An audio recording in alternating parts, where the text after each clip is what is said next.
Na konci roku 2024 a začiatku roka 2025 sme sa rodinou vybrali na lyžovačku. Si normálny, ty špinác prostý, vole.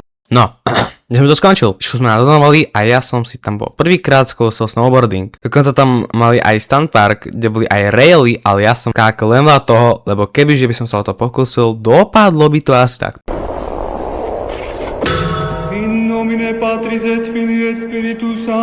Takže ďalšia zastávka bola Rakúsko.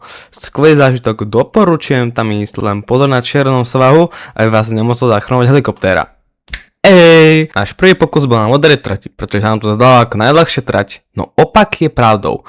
Keďže ja som v tom úplný noob, tak zliezať taký úzky svah je ako zliezať Mount Everest.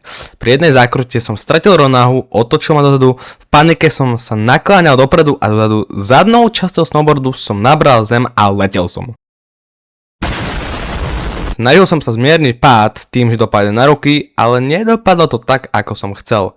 Tak strašne ma bolela ruka, že som už nemohol jazdiť. Došli sme ku autu a ja si všimnem, že moja ruka vyzerá troška ináč ako minule. Keď prišla záchranka, tak mi zistili, že je zlomená. Išli sme do nemocnice, vyrovnali mi ruku